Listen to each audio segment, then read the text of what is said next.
Research and recording of Canadian Creepies happens on the shared land and traditional territory of the Haudenosaunee and Anishinaabe peoples, many of whom continue to live and work here today.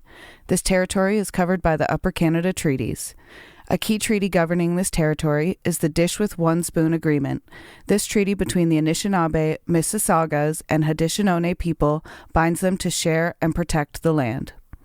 Subsequent Indigenous nations and peoples, settlers, and all newcomers have been invited into this treaty in the spirit of peace, friendship, and respect. We all share the responsibility of ensuring the dish is never empty, meaning we must take care of the land and the creatures we share in it.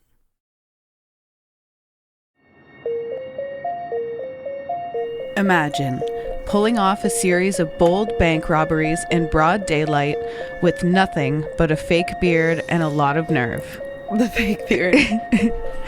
And now, imagine years later turning that audacity into something far darker, a crime so heinous it would shock all of Canada. Love it.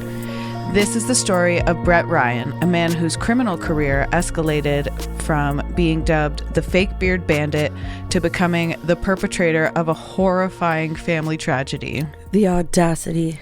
The audacity. I am Valison. I like that. And I'm Allison. And welcome to Canadian... My mic sounds weird. Yeah. Canadian Creepies. We are excited to be back here another week. We're so excited. Another episode with the fake bearded bandit. Fake bearded bandit. And Daisy is here too. Richard was just on the counter. Oh, we're so excited. Yeah, we've got such a good crew. We do have a good crew. Should we get into it? And Kyle's over there too. Yeah, and he's Kyle's also here. Part of the crew. And he just troubleshooted for us. So. He did. How's it going? It's good. I'm here on my lunch break. Love it. Yeah, we were going to do like very early this morning, and then we were both like, it's very cold out. Yeah. And I was like, I'm going back to bed. Yes. So now we were going to try for the end of the day, and then I was like, why don't we meet in the middle and do lunchtime? Yeah. So it's perfect. I'm happy to be here. Me too. So what drove Brett Ryan to commit these crimes? Brett Ryan sounds like a rock star. It does sound like a rock star, but you should never trust Brett a guy Ryan. Welcome to the stage, yeah. Brett Ryan. But he was also a piece of shit, right? Yeah. So this guy was not a rock star. He was a bandit and more. Yeah. Could anything have stopped Brett Ryan? We're gonna dig into that. The law. Yeah, the law, the justice system. Today we're diving into one of Canada's most shocking true crime stories. Buckle up, because this one is going to stick with you. It's already stuck. Like glue. Or tape. Or tape. We just keep going. Or double-sided. Or Velcro. Yeah, or double-sided dollar tape. store tape. Dollar store. Let's start with who Brett Ryan was before the headlines. Okay. Born in 1981, so not even that much older than us. Okay.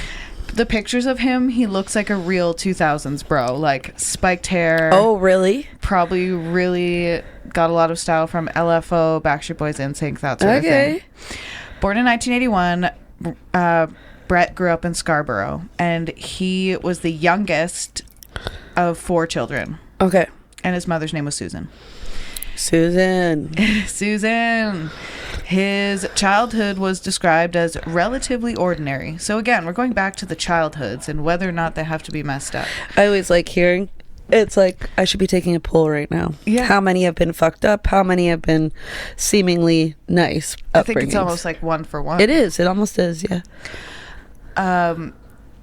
So his childhood was described as relatively ordinary, but it's clear that Susan played a significant role in the family. A dedicated single mother after her marriage ended, she worked tirelessly to provide stability for her children. So I imagine with that doesn't come a lot of like emotional availability. Yeah, you like don't have time for it. Yeah, and you are almost counting when you have 4 kids, you're almost counting on the kids to like raise each other. I feel like in a like not always, not every circumstance. No, I like this is just assuming. Like I'm just assuming. I feel like I would also, if I took time for myself, would feel maybe guilt for it because you never do because you don't have the time to, because you're a single mom, you're raising kids. Right. You know what I mean? Like, it couldn't be... I can't relate but I imagine it wouldn't be easy. Yeah. No, it's not. It's definitely not easy, especially after... Being a parent in general isn't easy. Yeah, it's wild. It's wild. It's wild being a parent. Yes. It's wild being a parent. Brett was known as a bright and sociable kid. Teachers and friends saw him as someone full of potential. He excelled academically and was an active participant in school activities. So it sounds like he was like the model student. Okay. Brett was already read that. But, so despite all that, even from a young age, Brett had a tendency to mask his struggles. This trait, his ability to put on a convincing front, would follow him into adulthood. Okay. After high school, Brett enrolled in university, but he struggled to stay on track. Dropping out became a turning point, which I can appreciate. Oh, me too. You know, that's a big learning curve. Rather than confronting his setbacks, Brett began to rely on deception to maintain his appearances. Okay. So instead of being like, hey, y'all, college, university, that post-secondary life was not for me, I'm going to make it a go this way. He did not do that. He drifted from job to job, accumulating debt, and eventually found himself in dire financial straits. That sucks. It literally went downhill. Yeah, totally downhill. In 2007, those financial struggles pushed him to desperation. That's when he began his bank robbery spree. Okay. Over the course of 8 months, Brett robbed 12 banks in the Greater Toronto area, stealing roughly $28,000. That's not a lot. Yeah, $28K. Divided by 12, let's do that math. Yeah. I mean, it's a lot of risk, too, for not a lot. That's only like $2,333 averaging out per heist. So per heist, he's only making he's making less than $2,500. They got a lot of work. But I mean, maybe in 2007 it was worth more. I mean, we would know. Actually, it was worth more. It's not like we were. I'm sure it was. It can't be worth a lot more. Like no, but rounds to like $2,500. $2,500 a heist worth. You know? Like worth risking your life. What's the penalty in jail for armed robbery? Let's see. Yeah, someone around the corner from me just got arrested for armed robbery. Oh my God. Yeah. It's a minimum of 4 years in prison to life in prison. Wow. Seems like a huge risk. Seems like a huge for risk $2,500. Seems like you could get a minimum wage job and just 100%. Or do like OnlyFans or something that makes a lot more and is legal. Oh yeah, it didn't exist then, but you get my... You could have done online porn, Brett Ryan. Yeah, you could have, and maybe made a lot more legally. Exactly. What made these robberies stand out was his disguise. He initially used bandages to conceal his identity, earning the nickname Bandage Bandit. I really wish he put bandages for eyebrows. Yeah. Just what I pictured in my head. It made me think of Home Alone.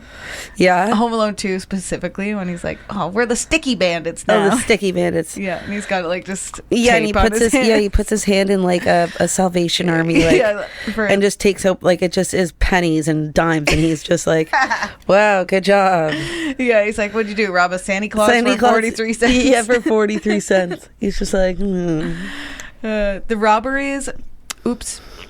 Later, he upgraded to a fake beard, which gave him the more infamous moniker, the Fake Beard Bandit.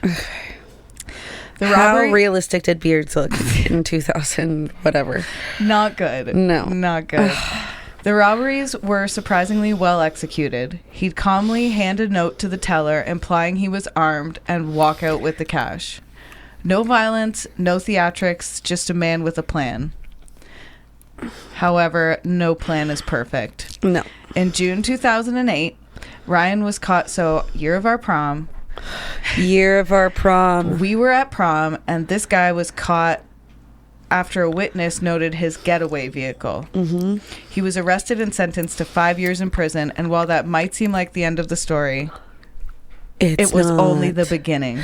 Dun, dun, dun. I had to say this when I pictured the beard, there's this episode of The Simpsons once again, and Homer is banned from Moe's. Yeah.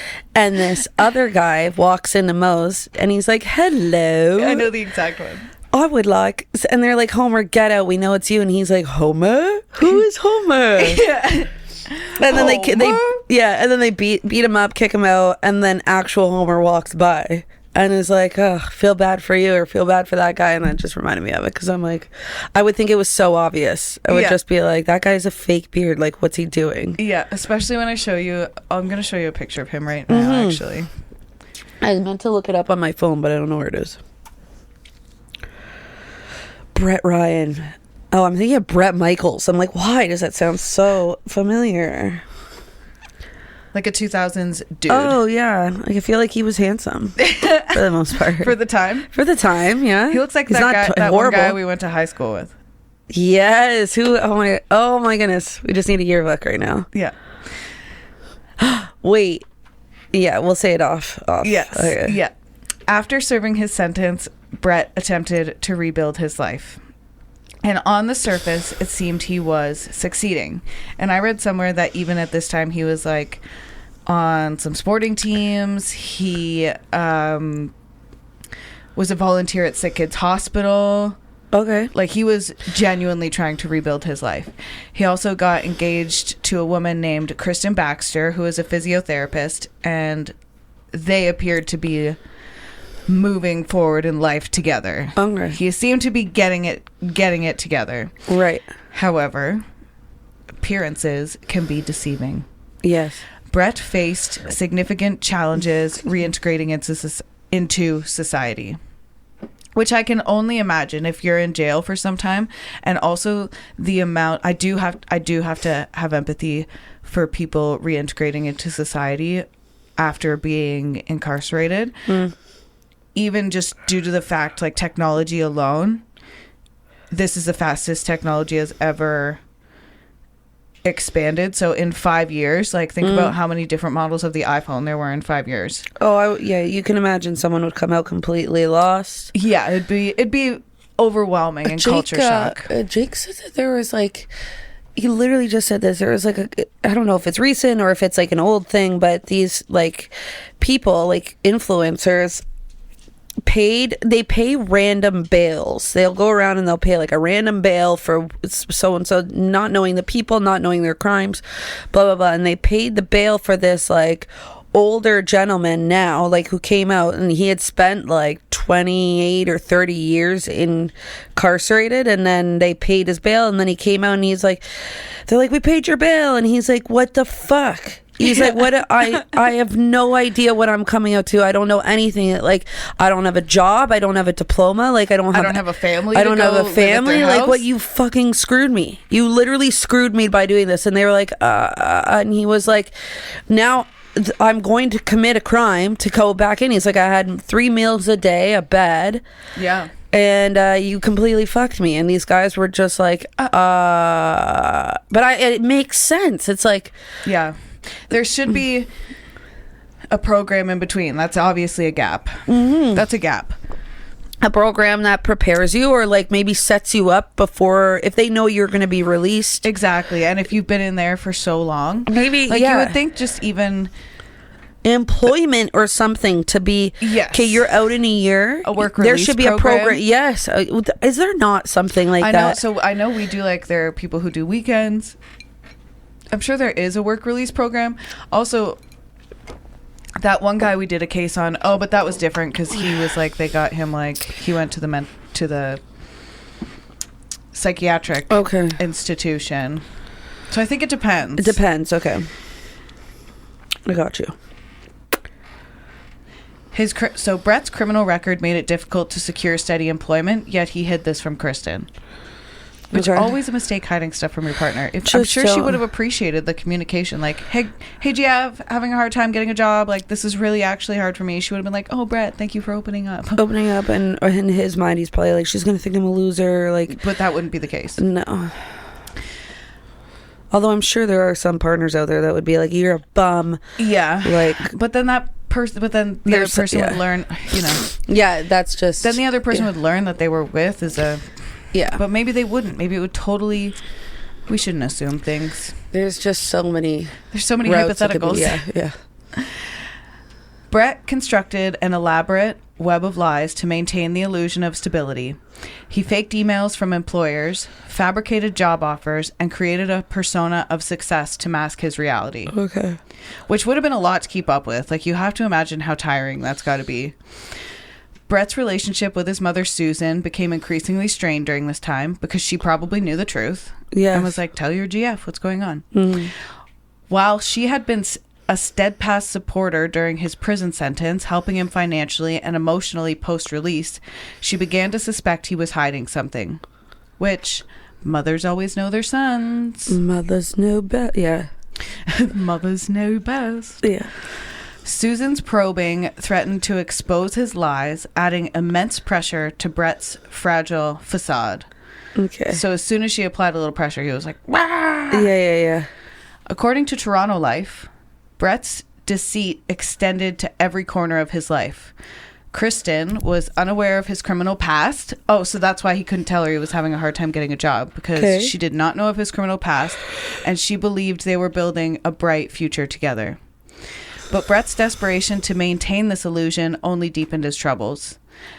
Because it's exhausting maintaining so many lies every day to every person. Yes. He'd borrow money from his mother and was running out of ways to keep his secrets buried, because he was probably telling Kristen that I have this full-time paying job at X place. Meanwhile, he's asking his mom for the money to make it seem like he has this full-time job.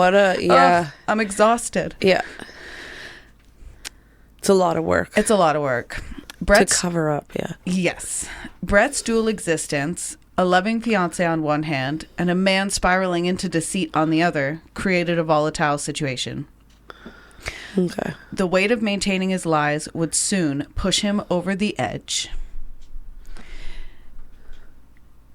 On August 25th, 2016, Brett's carefully constructed facade crumbled in the most horrific way manageable.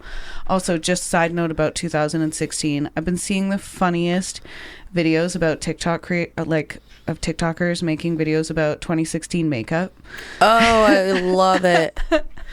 And the one girl was like, if you weren't around to experience 2016 makeup, you can't comment on 2016 makeup. You can't comment. She was like, unless unless you went through it yourself. She's like, 2016 makeup was a thick black brow with a concealer line cutting that eyebrow out of your face. It was so true. I look horrendous. Gray contour from the wrong color foundation. My neck was always white compared to my face. Always. Just terrible. So the morning of August 25th, Brett visited his mother, Susan's home in Scarborough, and what began as an argument escalated into unspeakable violence. Oh, God. Using a crossbow and arrows he had purchased online. Okay. Which the crossbow he used is like called youth something, so I think it's like a kid's crossbow. Okay. It just doesn't sound like anything good can come from a crossbow in a situation like this. Okay, so using the crossbow and arrows he had purchased online, Brett killed his mother, Susan, and two of his brothers, Christopher and Alexander. Okay. Which is intense. Intense. Like on a beautiful August day, you're just killing your mom and brothers. Right? The attack was chillingly premeditated.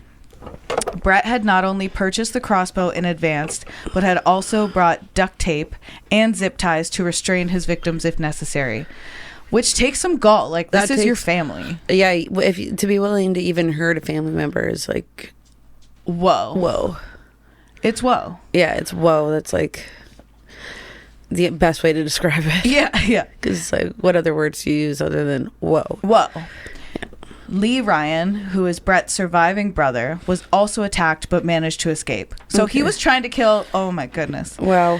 His quick actions, including making a desperate 911 call, likely saved his own life and prevented Brett from continuing his rampage. Good on him. Right? He's so chaotic. Like, I could picture it's chaos. The chaos would be intense. And as well, like, for Brett, it would be hard to, like...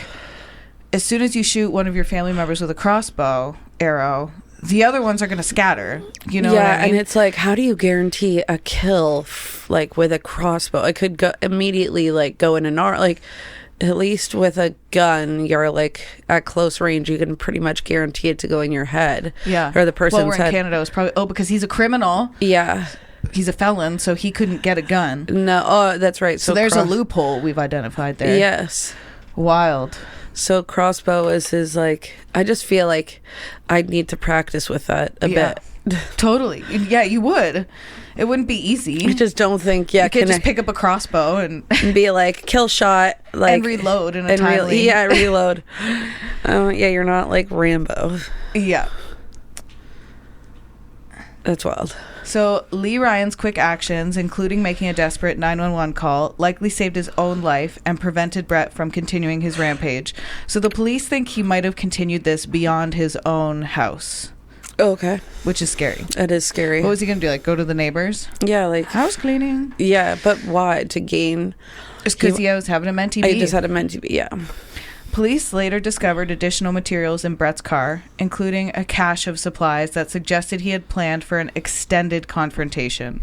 Wow. The motive? Brett wanted to silence anyone who might reveal his lies to Kristen. So he was willing to kill his family for the sake of keeping up his lies. Which his family were probably like, we don't even want to tell her, like, we don't care. Unless it's going to, like, affect us. We just won't talk to you guys. You know? We just won't talk to you guys. Yeah. Wow. Yeah. He believed eliminating his family would protect the narrative he had worked so hard to create. Wow. Brett's confession to police was as shocking as the crime itself. He admitted that his primary concern was preserving his relationship with Kristen. That was built on lies because she had no idea he had been to jail for being the fake Bearded Bandit. Literally. He feared that the truth about his unemployment and past crimes would end their engagement. Okay. I think just the fact that you didn't tell her to begin with. Yeah, like you could have avoided so much. Right? If you would have just been honest in the beginning. Yeah. But in his mind, murder seemed like the only solution. Moida. Brett Ryan's trial provided a grim look into his psyche. In court, he pleaded guilty to 3 counts of first-degree murder. 3 counts of first-degree murder. I like that better. Moida. And 1 count of attempted murder. By doing so, he avoided a prolonged trial, but the details that emerged were no less harrowing. During the proceedings, the defense emphasized Brett's struggles with reintegration and mental health, but the prosecution highlighted the calculated and premeditated nature of his crimes. Yet you can't get over the fact that he would have had to order the crossbow and practice with it in order to accurately... legit get them. You know? Yep. That's the only way I'm comfortable with phrasing it. The court also heard harrowing victim impact statements, including from Lee Ryan, who recounted the horror of surviving his brother's attack. I'd say that would do it. That'd put you in jail for sure. If your brother can recount you trying to kill him, that'll probably do it for the jury. The public and media response to the case was intense, reflecting the sheer brutality and familial nature of the murders. Now, we were like in our late teens when this happened. I don't really remember, but we had other things on our mind like cigarettes and booze. Exactly. Now I don't quit. Now I've quit smoking and booze. Yes, you have. Many were shocked by Brett's descent into such violence after seemingly turning his life around. Some called for greater oversight of parolees. Yes. Which I would agree with. Yeah, like, come on. That's like a no-brainer. While others questioned how someone with his history managed to hide so much from those closest to him. That too. Yeah. Okay. I don't know either. He just did a lot of masking. Yeah. In 2018, quite literally. Yeah.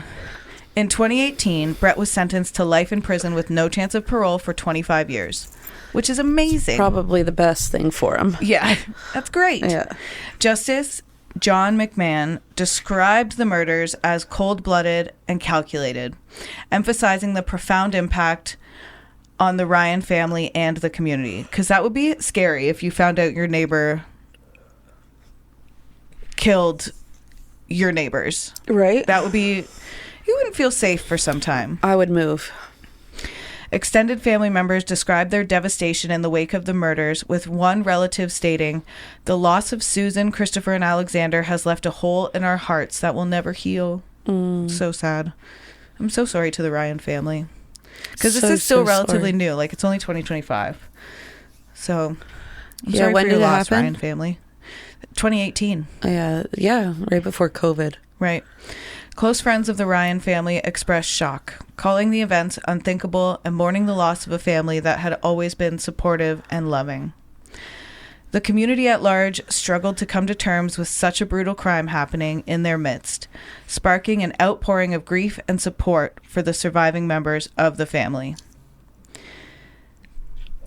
The case continues to serve as a sobering reminder of how lies and unresolved issues can lead to devastation. You heard it here first, folks. Don't lie. All right.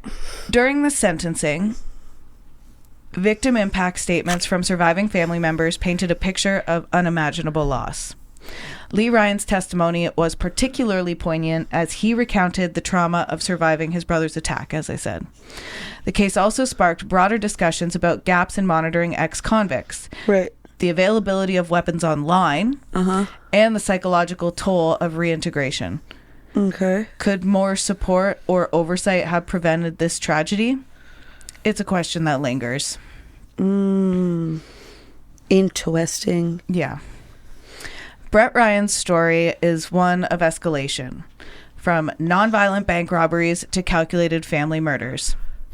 It raises unsettling questions about the psychological pressures of reintegration and the lengths people will go to protect a lie. Very good. Experts believe Brett's actions were fueled by fear and shame. I agree. I agree too. And it's By like, fear. holy, heal yourselves, people. Let's heal. Let's work on healing and not letting our fear and shame. Right. Fear and shame will always lead you astray. And one lie, well, you'll have to cover that lie with it. Yeah, it's just One lie will lead to another. Yeah, exactly. And then eventually you get to a point of not remembering what you said. Yeah, you're not going to be able to keep up with your web of lies. That reminds me of the movie The Stepfather. And it's The one with Penn Badgley? yeah, or the one from Gossip Girl. Yeah. Yeah, and Amber Heard. Oh, okay. Oh, She's yes. the girlfriend. And Yes. but the stepdad, like at the end, he's in like a mental break, and he's like so and so, like say he's like Catherine, blah blah blah, and she's like, wait, who? And he's like, wait, what family is this? Because he's killed so many families, Right. and he goes by a different name every time, and he has to think of a storyline for each family that he like. So he like got Exhausting. confused, and it's exhausting. Yeah, That would cause a MTV. yeah. The weight of Brett Ryan's lies, combined with his inability to face the consequences of his past, created a perfect storm. His need for control ultimately led to destruction. It's also a cautionary tale about the dangers of unresolved guilt and untreated mental health issues. Guys, take care of your brains. Take care of your minds. Therapy's the best. Yep. We're not sponsored by BetterHelp, so don't worry. You're not going to get an ad now. Exactly. But you should just look into some stuff. Brett's refusal to seek help or confront his reality not only destroyed his life, but ended the lives of those closest to him. It's sad. From a cunning bank robber to a man capable of unimaginable violence, Brett Ryan's story is a chilling reminder of how unchecked pressure and deception can spiral into tragedy. And we'd love to hear your thoughts on this case. What do you think could have prevented this tragedy? Yeah, what do you think? Let us know on social media or in the comments. Utilize our platforms. Yeah. And we are going to talk about a current case. Current case, Canada. Or current Canadian case. Woo!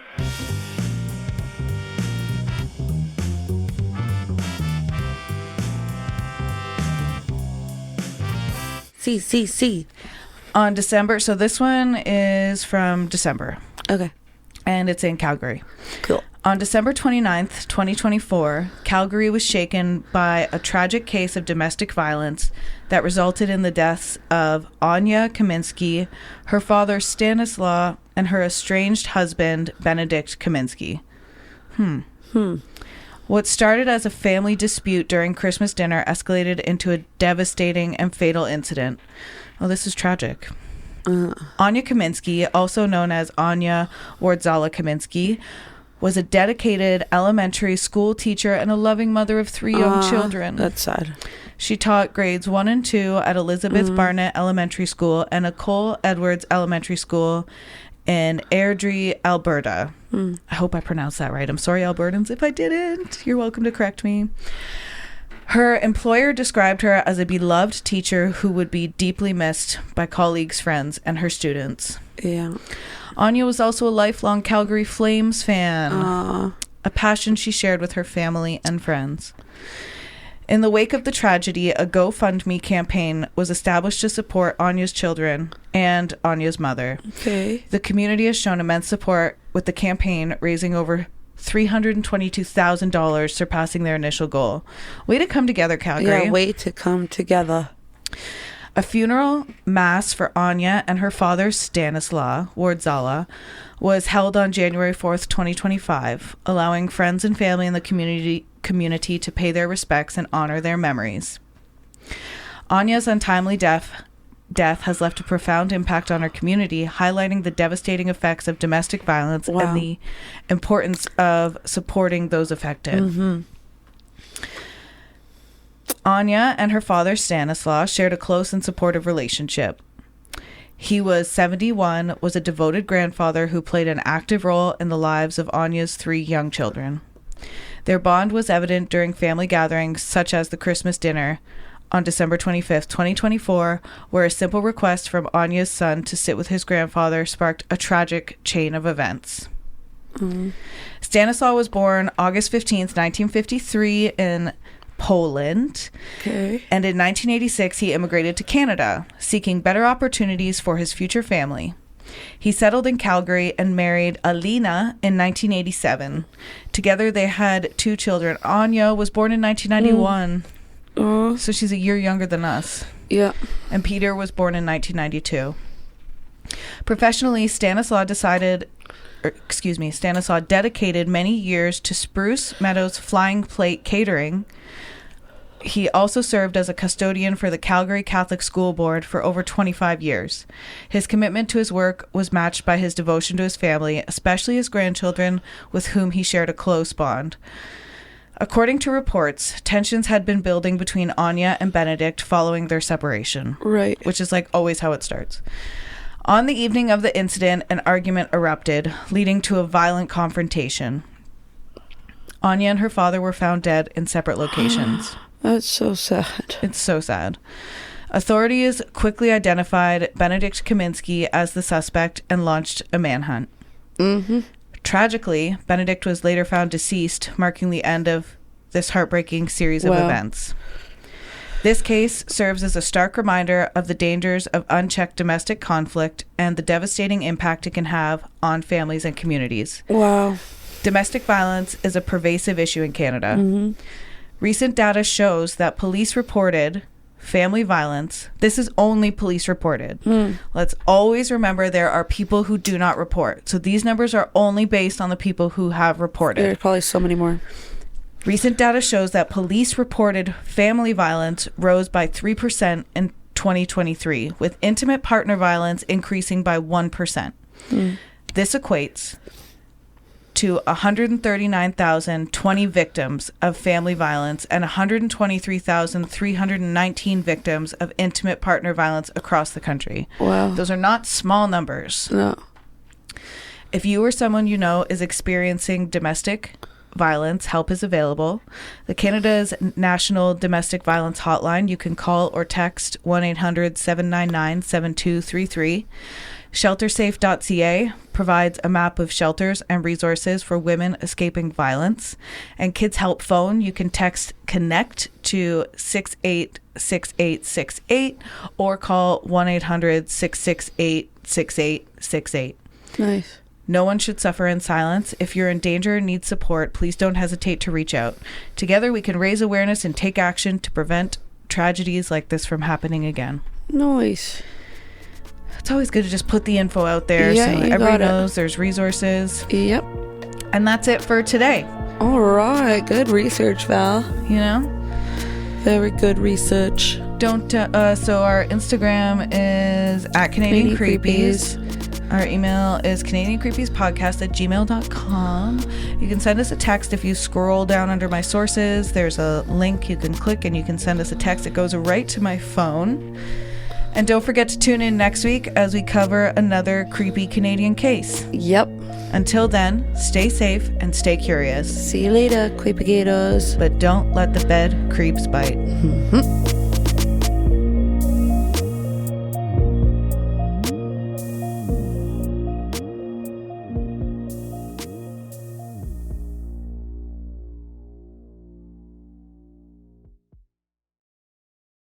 Thank you to Kyle McDonnell for editing and composing our theme song.